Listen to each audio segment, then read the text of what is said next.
Hi everyone, welcome to Study Spring. और discuss करेंगे आज हम लोग क्लास 8 के चैप्टर नंबर 4 का जो ज्योग्राफी का होगा। और आज हम लोग कृषि के बारे में, कृषि के प्रकार और किन किन जगहों पर किस तरीके के कृषि होते हैं उन सारे को डिस्कस करने वाले हैं। बट बिफोर टू बिगिन, अगर आपको ऐसा लगता है कि चैनल आपके लिए डेडिकेटली वर्क करती है तो चैनल को सब्सक्राइब और शेयर कीजिए, क्योंकि ये हमारे मोटिवेशन का एक बहुत बड़ा कारण होता है। चलते हैं अपने टॉपिक की तरफ। सबसे पहले कृषि के बारे में अगर हम लोग समझे तो कृषि प्राथमिक क्षेत्र में आता है, द्वितीयक क्षेत्र में आता है या तृतीयक क्षेत्र में आता है। इसको समझने के लिए सबसे पहले एक चीज आपको जानना पड़ेगा। आप अगर एक पेड़ से अगर आप खेती करते हैं और गेहूं उपजाते हैं तो इस गेहूं की खेती जो होगी वो प्राथमिक क्षेत्र होगी। और इस गेहूं से जब आप ब्रेड तैयार कीजिएगा तो ये द्वितीयक क्षेत्र होगी। और जब इस ब्रेड का आप एडवर्टाइजमेंट कीजिएगा तो ये तृतीयक क्षेत्र में आ जाएगी। तो अब आप आसानी से इसको समझ सकते हैं कि आपकी जो कृषि है वो किस क्षेत्र में आती है। तो कृषि बिल्कुल प्राथमिक क्षेत्र में आती है। और कृषि के अंतर्गत कृषि, मत्स्य और संग्रहण जो होते हैं वो सारे कृषि के अंतर्गत ही आते हैं, क्योंकि अगर आप कृषि करते हैं तो कृषि कार्य से जुड़ा ही काम होता है जो संग्रहण होता है। आप कृषि से जो आपके अन्न होते हैं उसको आप संग्रहित करके रखते हैं, वो सारे कृषि कार्य में ही आते हैं। जैसे कि आप ट्रैक्टर के पीछे, ट्रैक्टर का जो पीछे जो एक डाला लगा हुआ होता है, इसको इसके ऊपर आप ज्यादातर देखते होइएगा लिखा होगा कि ये कृषि कार्य हेतु है। तो क्यों लिखा रहता है? क्योंकि ये जो कार्य है कृषि से जो भी रिलेटेड वर्क होता है उसमें जो चीज यूज किए जाते हैं वो सारे प्राथमिक स्तर के क्षेत्र में ही आते हैं। यहाँ तक की बातें हो गई क्लियर। अब अगर हम लोग बात करें तो फिर से वही एक बेस्ट एग्जांपल दिया है आपको कि आप जो कृषि कर रहे हैं और उस कृषि से जो आप गेहूं उपजाते हैं और वो जब डबल रोटी के लिए जाता है तो वो द्वितीय क्षेत्र में आता है। ठीक है। और इसके लिए जब आप एडवर्टाइजमेंट कर रहे हैं या फिर सेवा दे रहे हैं तो वो तृतीय क्षेत्र में आ जाता है। तो तृतीय क्षेत्र में ज्यादातर यातायात, व्यापार, बैंकिंग, बीमा, विज्ञापन, ये सारे तृतीय क्षेत्र के चीजें हैं। अब एग्रीकल्चर शब्द के ऊपर अगर जरा सा हम लोग डिस्कशन करें तो एग्रीकल्चर शब्द जो होता है ये लैटिन शब्द से मिलकर के बना हुआ, लैटिन शब्द एगर या एग्री से मिलकर के बना होता है, जिसका अर्थ मृदा होता है और कल्चर का अर्थ होता है कृषि। तो मृदा और कृषि ये दोनों से मिलकर के एग्रीकल्चर शब्द बना हुआ है। प्राथमिक क्षेत्र में अगर हम लोग कृषि की बात करें तो पूरे वर्ल्ड की अगर बात कर रहे हैं आप, पूरे पूरे विश्व की अगर आप बात कर रहे हैं तो इसके 50%, 50% लोग जो होते हैं ये किसी न किसी रूप से कृषि पर डिपेंडेंट होते हैं। आप अगर अभी पढ़ाई कर रहे हो तो आपके पिताजी कृषि कर रहे होंगे, अगर आप कॉम्पिटेटिव एग्जाम की तैयारी कर रहे हो, क्योंकि कॉम्पिटेटिव एग्जाम की तैयारी करने वाले अक्सर लोग के पिता जो है वो कृषि कार्य में लगे हुए होते हैं, अगर उनका पैशन नहीं होता है तो। बातें यहाँ तक क्लियर है। पूरे वर्ल्ड की अगर हम लोग बात करें तो उसकी 50% जनसंख्या कहीं ना कहीं कृषि पे जो है वो डिपेंडेंट है। और अगर हम लोग देखें तो भारत की 2/3 जनसंख्या, मतलब 125 करोड़ जो है जनसंख्या, इस 125 करोड़ जनसंख्या का 2/3 अगर हम बात करें 2/3 जनसंख्या की तो वो डायरेक्टली कृषि पर निर्भर करती है। इसलिए बोला जाता है कि अन्नदाता जो होते हैं वो जो है भारत के भाग्य विधाता है। ठीक है। अन्नदाता जो है, अन्नदाता ये भारत के भाग्य विधाता है। ये चीजें आपको ज्यादातर एडवर्टाइजमेंट में, ज्यादातर पेपरों में देखने को मिलेंगी, क्योंकि यही रियलिटी है। और आज के समय में जिस तरीके से कृषि बिल को लेकर के एक माहौल क्रिएट कर दिया गया हुआ है, जिसमें गवर्नमेंट की तरफ से कुछ अच्छे चीजें, कुछ के ऊपर क्लियरिफाई नहीं होने के कारण जो प्रॉब्लम्स आ रही है, इससे किसानों को बहुत ज्यादा प्रॉब्लम है। खैर, हम लोग टॉपिक पे आते हैं। ये बहुत लंबी बातें हैं जिसके ऊपर डिस्कशन करना बहुत, एक तरीके से बोले तो हौच पौच हो जाएगा इस टॉपिक में।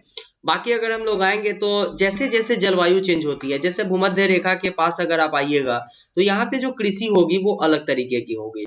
शीतोष्ण कटिबंध में जाइएगा तो यहाँ की जो कृषि होगी वो अलग होगी। अगर आप शीत कटिबंध में जाइएगा तो यहाँ की जो कृषि होगी ये बिल्कुल अलग होगी। तो अनुकूल परिस्थिति, जलवायु के हिसाब से जो है वो कृषि में भी चेंजेस आते रहते हैं। और अनुकूल स्थलाकृति मृदा जलवायु कृषि क्रियाकलाप के लिए अनिवार्य है, क्योंकि जब तक ये सारे चीज नहीं होंगे तब तक आप कृषि नहीं कर सकते हैं। आप अगर रेगिस्तान में कृषि करने के लिए चले जाए तो क्या आप कृषि कर सकते हैं? तो इसके लिए आपको बिल्कुल एक स्थलाकृति चाहिए जो कि जहाँ पे मृदा हो। दूसरी बात, तो वहाँ की जलवायु इस टाइप की होनी चाहिए। यहाँ का जो जलवायु है, यहाँ का जो टेम्परेचर है वो 40 डिग्री सेल्सियस है, यहाँ आप खेती नहीं कर सकते हो। तीसरी बात कि यहाँ पे जल के अवेलेबिलिटी होनी चाहिए, तभी आप कृषि कर सकते हो। तो एक कृषि कार्य के लिए अनुकूल स्थलाकृति के साथ साथ मृदा और जलवायु का होना जरूरी है, तभी आप जो है वहां पे कृषि कर सकते हैं। और जिस भूमि पे फसल उगाई जाती है उसको हम लोग बोलते हैं कृषिगत भूमि। अब अगर पूरे वर्ल्ड की बात करें आप, तो 30% जो भूमि होता है ना, अगर आप बात करें यहाँ पे, पहले तो हम लोग डिस्कशन करते हैं कि 3/4 भाग पे तो पहले पानी पाया जाता है पूरे वर्ल्ड के। इसके एक भाग पे जो है वो कृषि होता है, और उसके 30% का जो भाग होता है, मतलब 100 में से केवल 30 भाग ऐसा होता है जिसपे हम लोग कृषि करते हैं, और उसी भूमि को हम लोग बोलते हैं कृषिगत भूमि। बातें हो गई यहाँ तक क्लियर? अब आते हैं जरा सा इसके ऊपर डिस्कशन करते हैं हम लोग कृषि के प्रकार के बारे में। ये आप पहले तो नोटबुक में इसको आप प्रीलिम्स फैक्ट में बनाइएगा, इसको प्रीलिम्स के लिए बनाइए। और यहाँ पे ये जो भी आपको एग्रीकल्चर में सेरिकल्चर की बात करता है, पीसीकल्चर की बात करता है, विटीकल्चर की बात करता है और हॉर्टिकल्चर की बात करता है, इन सारे को नोट डाउन कीजिए, क्योंकि यहाँ से डायरेक्ट एग्जाम में क्वेश्चन आते हैं। एग्रीकल्चर की अगर बात करें तो ये आ जाता है आपका कृषि के बारे में। सेरिकल्चर में आपका रेशम उत्पादन होता है, पीसी कल्चर में आपका मत्स्य उत्पादन होता है, विटीकल्चर में द्रक्षा कृषि होती है, ये विटीकल्चर अंगूर की खेती होती है, और हार्टिकल्चर में उद्यान कृषि होता है, मतलब कि यहाँ पे जो वाणिज्यिक उद्योग के सब्जियां उगाई जाती है वो आपके हार्टिकल्चर के अंदर में आता है। तो ये इस चीज को जो है आप प्रीलिम्स का फैक्ट बनाइए, और इसके लिए आप जो भी अपना इंडिकेशन देते हैं वो नोटबुक में अपना इंडिकेशन देते हुए चलिए। कृषि तंत्र की अगर हम लोग बात करेंगे तो जैसे आप एक हॉस्पिटल में जाते हैं, और हॉस्पिटल में जाने के बाद आप देखते होइएगा कि हॉस्पिटल में जो है नर्स होती हैं, यहाँ पे डॉक्टर्स होते हैं, उसके बाद जो वहाँ के एडमिनिस्ट्रेशन के लिए जो लोग होते हैं तो वो लोग यहाँ पे आते हैं। तो सेम उसी तरीके से अगर कृषि की बात करें तो कृषि को करने के लिए जो है वो आपको बीज का होना जरूरी है, उर्वरक का होना जरूरी है, और मशीनरी और श्रमिक का होना जरूरी है।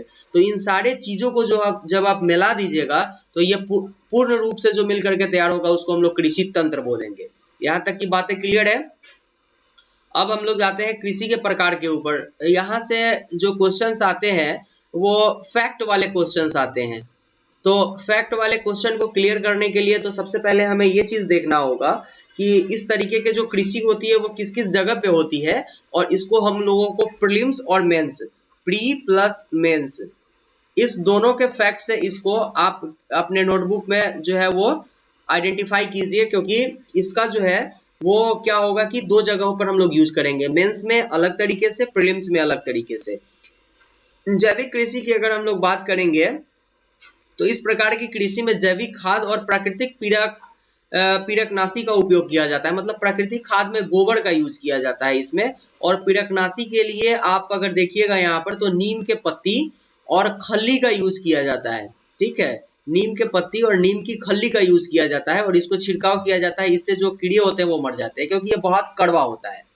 अब आते हैं हम लोग कृषि के प्रकार के ऊपर। तो कृषि को भौगोलिक दशाएं, मांग, श्रमिक और प्रौद्योगिकी के आधार पर 2 वर्गों में बांटा गया हुआ है। पहला हो जाता है आपका निर्वाह कृषि और दूसरा हो जाता है वाणिज्यिक कृषि। अब निर्वाह कृषि को भी जो है वो अलग अलग भागों में बांटा गया हुआ है, उसको देखते हैं हम लोग। तो निर्वाह कृषि में एक्चुअली में होता यह है कि इसमें पारंपरिक तरीके से खेती होती है, और इसमें जो उपज होती है वो बहुत कम होती है। अगर आप ऐसे देखें तो उपज जो है वो बहुत कम होती है, क्योंकि ये पारंपरिक तरीके से की गई हुई कृषि होती है। इसमें आज भी बैल का उपयोग होता है, हर का उपयोग होता है, ये सारे चीजें, हल का उपयोग होता है, ये सारे चीजें निर्वाह कृषि में होती है, और परिवार के सारे लोग इसमें लगे हुए होते हैं। ठीक है ना, तो ये सारी चीजें आती है आपके जो निर्वाह कृषि में। तो निर्वाह कृषि को फिर 2 भागों में बांट दिया गया हुआ है। ये आप क्या जाते हैं, गहन निर्वाह कृषि और आदिम निर्वाह कृषि। तो गहन निर्वाह कृषि में छोटे किसान जो है ना वो साधारण औजार और अधिक श्रम से खेती करते हैं।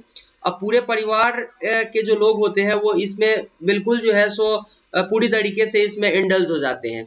और अगर आप देखिएगा यहाँ पे इंक्लूडेड होते हैं सारे लोग। और ये जो गहन निर्वाह कृषि होता है ये एक छिपी हुई बेरोजगारी का बहुत अच्छा एग्जाम्पल है।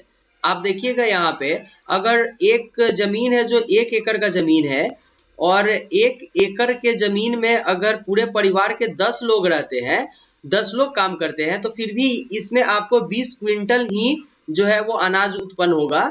और अगर एक परिवार का केवल एक व्यक्ति इसमें काम करता है फिर भी यहाँ पे 20 क्विंटल अनाज उत्पन्न होगा।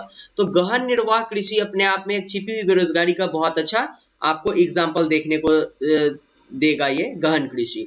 आदिम निर्वाह कृषि में थोड़ा सा क्या होता है कि स्थानांतरित कृषि और चारवासी पशुचारण शामिल होते हैं। इसमें होता क्या है कि यहाँ पे एक्चुअली में होना क्या है आदिम निर्वाह कृषि में कि इसमें जो होते हैं ना वो लोग पशुओं के साथ दूसरे जगह पे जाते हैं और फिर कृषि उसी जगह पे कर लेते हैं खाली जगहों पर और फिर वहां से हट जाते हैं। तो ये चालवासी पशुचारण इसमें शामिल हो जाता है। बाकी अगर हम लोग स्थानांतरीय कृषि के बारे में देखें तो ये अलग अलग जगहों पर अलग अलग नामों से जाना जाता है। ये वीवीआई फैक्ट्स है आपका प्रीलिम्स के लिए, ये प्री के लिए आपका फैक्ट है क्योंकि ये जो स्थानांतरीय कृषि होता है इसको झूमिंग कृषि बोला जाता है उत्तर पूर्वी भारत में। मतलब कि ये उत्तर और ये पूरब और इस वाला का जो एरिया होगा यहाँ पे जो भी हमारे राज्य आएंगे इसमें हम इसको झूम कृषि बोलेंगे, ठीक है।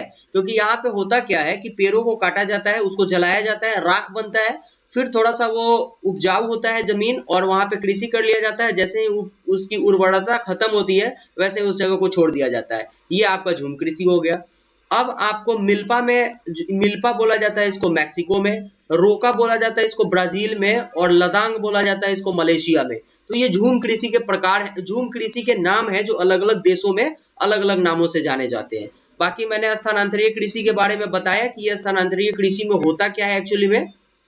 और अगर हम लोग चारवासी पशुचारण की बात करें तो यह सहारा और अर्ध शुष्क तथा शुष्क प्रदेशों के मध्य एशिया और भारत के कुछ भागों में, राजस्थान तथा जम्मू कश्मीर में प्रचलित होते हैं। इसमें एक्चुअली में होना क्या है कि पशुचारक अपने साथ पशु के साथ चारे और पानी के साथ एक स्थान से दूसरे स्थान पर निश्चित मार्ग में घूमते हैं और इस प्रकार वो किसी छोटे से भूभाग को अपने लिए जो है उसको उपजाऊ बना लेते हैं और वहां पे जो है इस पशु को रखते हैं और कुछ कुछ कृषि कर लेते हैं।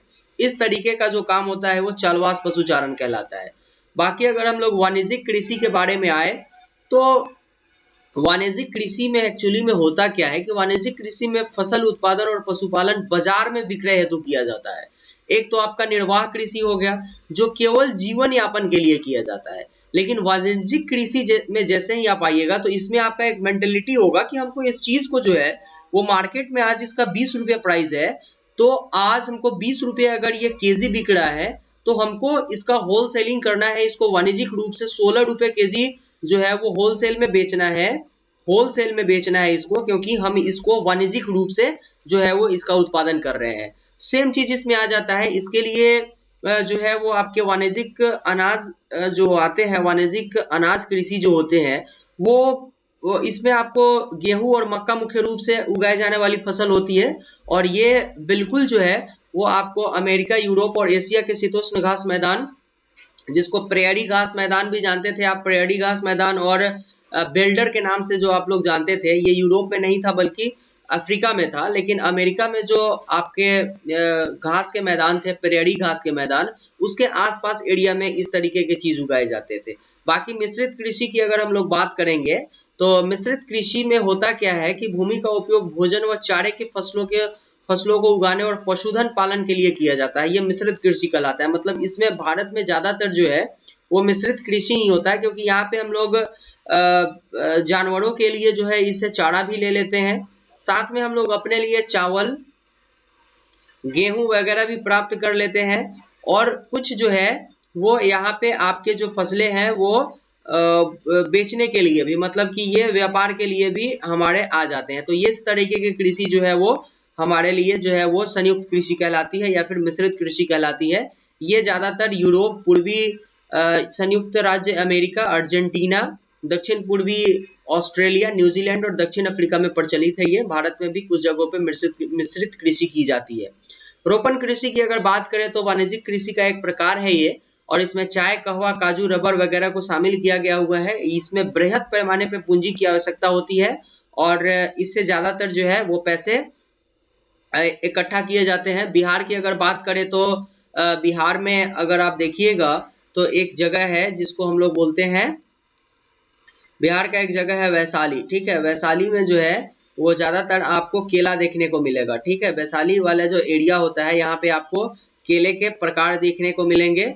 और पटना जो जगह है वो पटना पुल पे आपको अक्सर केले बेचते हुए लोग देखेंगे, तो केला भी रोपण कृषि का एक अच्छा आपको एग्जाम्पल देखने को मिलेगा। ये रोपण कृषि के मुख्य क्षेत्र जो है उष्णकटिबंधीय एरिया में होते हैं ये, और मलेशिया में रबर, ब्राजील में कहवा, भारत और श्रीलंका में चाय इसके कुछ बेस्ट उदाहरण आपको देखने को मिलेंगे। और भारत में अगर आप देखिएगा तो ये इस तरीके के जो आपको जो रोपण कृषि का जो एरिया दिखेगा वो आपको ज्यादातर जो है वो पूर्वी एरिया में दिखाई देगा, जिसमें चाय एक बेस्ट एग्जाम्पल होगा आपके लिए। अगर मुख्य फसलें की बात करें हम लोग, तो जिस तरीके से भारत की जनसंख्या बढ़ रही है, आज 130 करोड़ जनसंख्या है हमारी।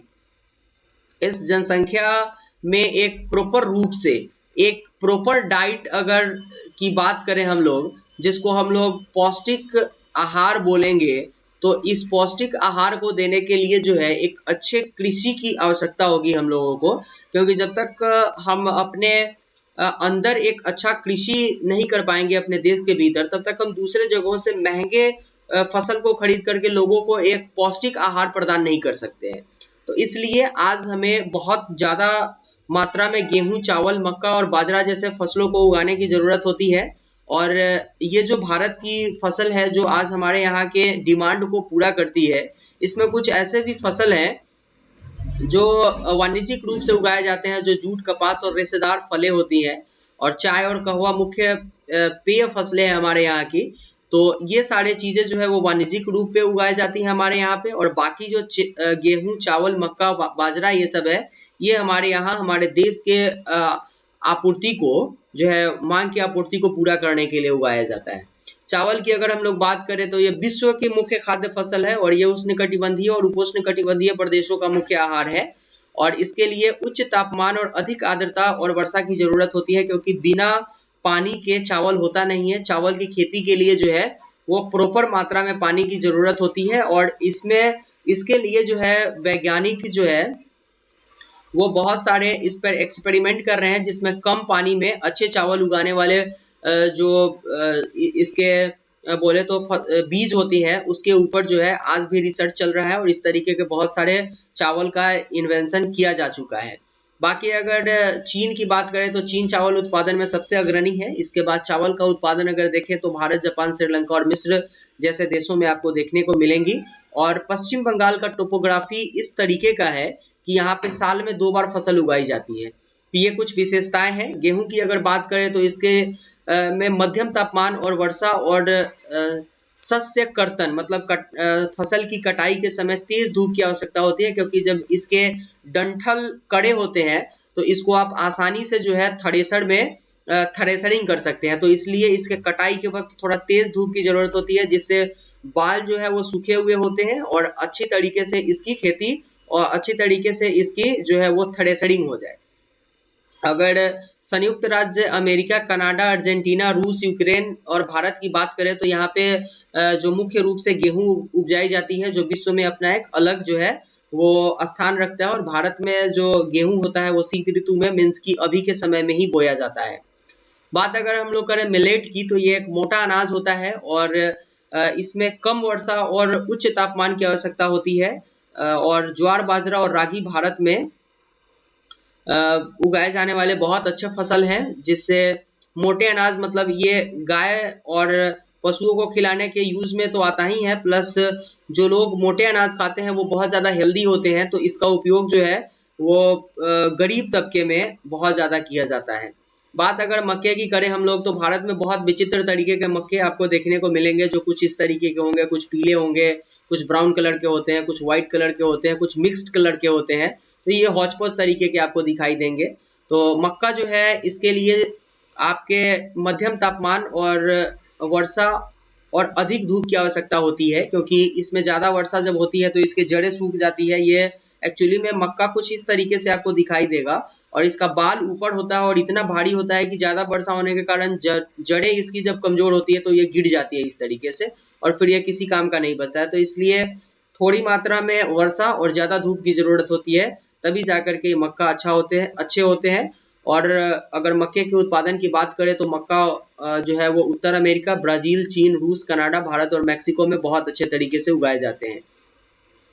कपास की अगर हम लोग बात करेंगे तो इसकी वृद्धि के लिए उच्च तापमान की आवश्यकता होती है और नील नदी के पास जो है वो आपको इस तरीके के कपास बहुत अच्छे तरीके से दिखाई देंगे। तो ये आपके मिस्र के पास का जो कपास होता है ये सबसे अग्रणी कपास होता है। नील नदी के आसपास में भी कपास जो है वो आपको देखने को मिलेंगे, बहुत कम मात्रा में, लेकिन बहुत उच्च क्वालिटी के कपास होती है वो। तो इसके लिए जो है वो बहुत धूप की आवश्यकता होती है और इसके लिए काली जलोढ़ मिट्टी जो है वो सर्वोत्तम होती है। और ये जो उगाई जाती है वो उसमें चीन, संयुक्त राज्य अमेरिका, भारत, पाकिस्तान, ब्राजील और मिस्र इसके बहुत अग्रणी उत्पादक हैं। बाकी अगर कॉफी की बात करें तो थोड़े से फैक्ट्स हैं इसमें। आज तक इसको बहुत क्लियर नहीं किया जा सका है कि कॉफी का खोज किसने किया था, लेकिन फिर भी कुछ फैक्ट्स इसमें है। और इसको ये एग्जाम में तो कभी आने वाले हैं नहीं, लेकिन बेसिक फैक्ट्स हैं, इसको कभी आप देख लीजिएगा। आप अपने जो है आपको जो PDF प्रोवाइड किया जाएगा उसमें। बाकी अगर हम लोग बात करें पटसन की तो इसको सुनहरा रेशा बोला जाता है। इसको आप प्रीलिम्स फैक्ट में जोड़ लीजिएगा। सुनहरा रेशा किसको बोला जाता है तो पटसन को बोला जाता है, जिसको बिहार में इसको पटुआ बोलते हैं। हम लोग बिहार में इसको पटुआ बोलते हैं। आपके यहाँ क्या बोला जाता है ये आप कमेंट बॉक्स में कमेंट कीजिएगा, लेकिन इसको सुनहरा रेशा बोला जाता है पटसन को। इससे बोरे वगैरह बनाए जाते हैं और इसके लिए जो है वो उच्च तापमान की आवश्यकता होती है और भारी वर्षा, क्योंकि ये जब सूखता है तो ये पानी में ही सूखता है जी। ये जितना सड़ता है पानी में उतना अच्छा जो है वो पटसन निकल करके आता है। और पटसन भारत और बांग्लादेश में बहुत अच्छे तरीके से उगाए जाते हैं। कॉफी की अगर हम लोग बात करें तो ये गर्म और आर्द्र जलवायु और सुअपवाहित दोमट मिट्टी में ये उपजता है।